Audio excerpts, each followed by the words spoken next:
দেখো আজকে আমরা অ্যাসার্টিভ টু এক্সক্লেমেটরি সেন্টেন্সটা বুঝবো। তো আসলে অ্যাসার্টিভ টু এক্সক্লেমেটরি সেন্টেন্সটি বুঝে একদম সহজ, যদি একটু মনোযোগ দাও। সেক্ষেত্রে আমরা সবাই জানি যে অ্যাসার্টিভ সেন্টেন্সটি বর্ণনামূলক, ঠিক না, বিবৃতিমূলক। আর এক্সক্লেমেটরি সেন্টেন্সটি হলো তোমার বিস্ময়মূলক, অবাক, হতবাক, ঠিক না, এই সম্পর্কিত। তো দেখো, তো এক্সক্লেমেটরি সেন্টেন্সটি যখন আমরা করব, অর্থাৎ অ্যাসার্টিভ থেকে যখন আমরা এক্সক্লেমেটরি সেন্টেন্সে করব, তখন আমরা কিছু রুল ফলো করব। এখানে 3টা রুল আছে, আরও 2টা রুল আছে, আমরা হয়তো পরবর্তী ক্লাসে করব। এখানে আজকে আমরা 3টি রুল আমরা সুন্দর করে শিখে যাবো ইনশাআল্লাহ। দেখো, 1 নম্বর রুলসে কী লিখি, 1 নম্বর রুলে কী লেখা আছে, অ্যাসার্টিভ বাক্যে যদি আনন্দসূচক অংশ থাকে তাহলে হুররা লিখতে হয় বা হুররে লিখতে হয়। আমরা অনেকে হুররে বলি, অনেকে হুররা বলি, মূলত হুররে হবে, হুররে, ঠিক আছে। এই হুররে লিখতে হয়। যেমন দেখো এখানে একটা উদাহরণ দিয়েছি, it is a matter of joy that we have won the match. এই যে it is a matter of joy that we have won the match, এই লাইনটি মূলত অ্যাসার্টিভ বাক্য। এখন পাশে লেখা আছে যে এক্সক্লেমেটরি সেন্টেন্স, তার মানে তোমাকে প্রশ্নের ভিতরে পাশে এরকম লিখে দিবে যে এটাকে এক্সক্লেমেটরি সেন্টেন্সে করো। তার মানে বাক্যটি আছে অ্যাসার্টিভে, আমি এখন কি করব, বাক্যটাকে এক্সক্লেমেটরি সেন্টেন্সে করব। তো এক্সক্লেমেটরি সেন্টেন্সটি আনন্দদায়ক বা তোমার দুঃখ, তাছাড়া বিস্ময়মূলক, অবাক, এই সম্পর্কিত আমাদের এক্সক্লেমেটরি সেন্টেন্স। তো সেক্ষেত্রে আমি কি করব, এখানে একটা নোট লিখে দিয়েছি, দেখো এখানে আছে, দেখো এখানে সুন্দর করে আমি লিখে দিয়েছি যে it is a matter of joy that পর্যন্ত তুলে দাও।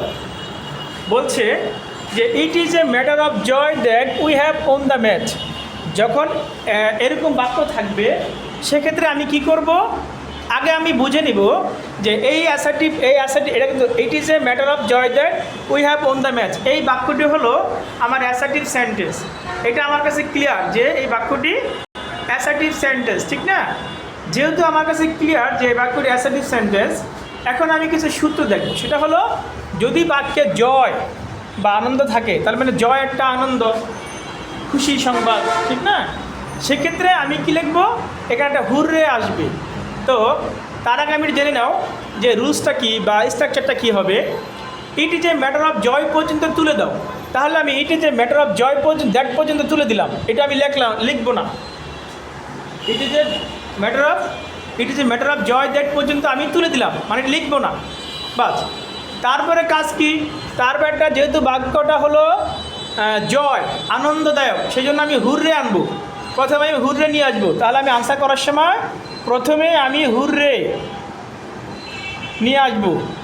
তারপরে কি বলছে, হুররে বসা, তারপরে এটাকে বলা হয় তোমার এক্সক্লেমেশন মার্ক বা আশ্চর্যবোধক চিহ্ন বসাও।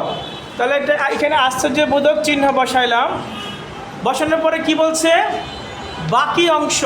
তো বাকি অংশ কি থাকে, we have won the match, এটা হলো আমার বাকি অংশ। তার আমি দেখে দেখে we have won the match আমি দেখে দেখে তুলে দিলাম।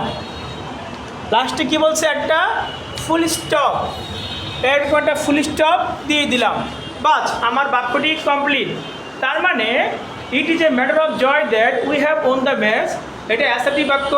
আমি যখন এক্সক্লেমেটরি সেন্টেন্সে করব, তখন আমি it is a matter of joy that পর্যন্ত আমি তুলে দিব, মানে একটু লিখবো না, সেটা তো অ্যাসার্টিভের বাক্য। এই জন্য আমি যখন এক্সক্লেমেটরি সেন্টেন্স করবো, তখন আমি প্রথমে হুররে নিয়ে আসবো, তারপর একটা এক্সক্লেমেশন মার্ক বা আশ্চর্যবোধক চিহ্ন নিয়ে আসবো, তারপরে দ্যাটের পর থেকে যে অংশটুকু বাকি অংশ, এটা আমি দেখে দেখে তুলবো।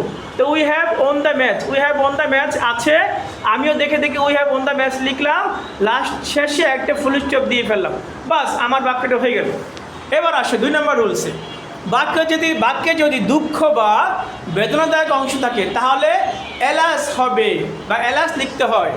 আর রুলসটা আগের মতনই, আমি it is a matter of sorrow that পর্যন্ত তুলে দেবো, ইট is a matter of sorrow that পর্যন্ত আমি তুলে দিব, ওকে দিলাম। তারপরে কি আসবে, এলাস আসবে। আগে আসছে হুররে, এখানে আসবে এলাস।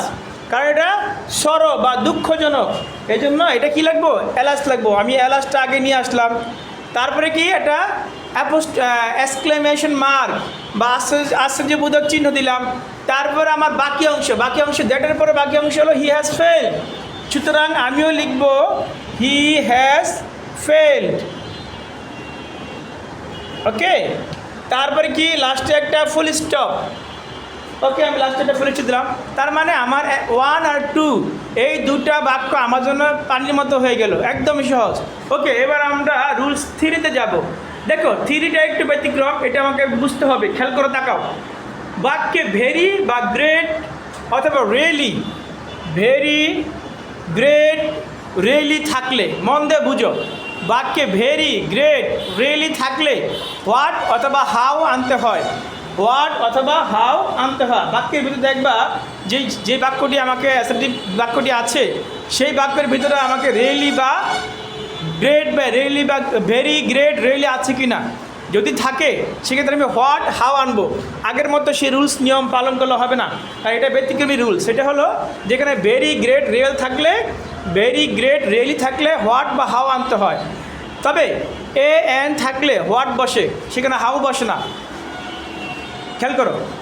আর এখানে লিখে দিয়েছি রিয়েলি, গ্রেট, ভেরি এর পরিবর্তে হোয়াট বা হাউ বসে, রিয়েলি, গ্রেট, ভেরি এর পরিবর্তে হোয়াট বা হাউ বসবে। এখন আমাদের প্রশ্ন হলো কখন আমরা হাউ বসাবো আর কখন আমরা হোয়াট বসাবো। যদি বাক্যে এ অথবা এন থাকে তাহলে হোয়াট বসে, হাউ আসবে না, কারণ হাওয়ার সাথে কি হয় না, এ অথবা এন বসে না। এবারে দেখো আমি নোটটা লিখে দিয়েছি বা স্ট্রাকচার লিখে দিয়েছি। হোয়াট আনবো, এ থাকলে হোয়াট আনবো, যদি এ অথবা এন থাকে হোয়াট নিয়ে আসবো, এ হোয়াট, এ অথবা এন, তারপরে বাকি অংশ, তারপরে সাবজেক্ট, তারপরে ভার্ব, তারপরে এক্সক্লেমেশন মার্ক। দেখো মনে রাখবে বাক্যে এ এন থাকলে হোয়াট বসবে, হাউ এর সাথে এ এন বসে না। আরেকটা বিষয় হলো এলাস বা হুররে যুক্ত বাক্যে সাবজেক্ট প্রথমে বসে, আর হোয়াট হাউ যুক্ত বাক্যে সাবজেক্ট শেষে বসে। এটা আমাদের মাথা রাখতে হবে। কিন্তু এখন এত কিছু বোঝার দরকার নাই, আমরা শুধু বুঝি যে it is a very wonderful garden, পাশে লেখা এক্সক্লেমেটরি সেন্টেন্স, এটা একটি চমৎকার বাগান, এই পাশে লেখা এক্সক্লেমেটরি সেন্টেন্স।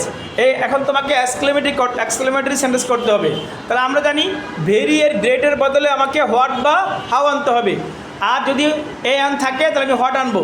যেহেতু এখানে এ আছে তাহলে আমাকে বলছে, সূত্র বলছে হোয়াট আনতে, তা আমি সুতরাং আমি সূত্র অনুসারে হোয়াট নিয়ে আসবো, কারণ বাক্যে এ আছে।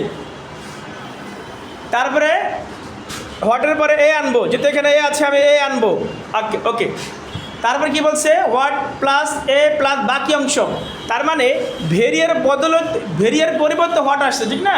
তাহলে ভেরি উঠে যাবে, কারণ ভেরি বাদ দিয়েই তো আমরা হোয়াট এনেছি।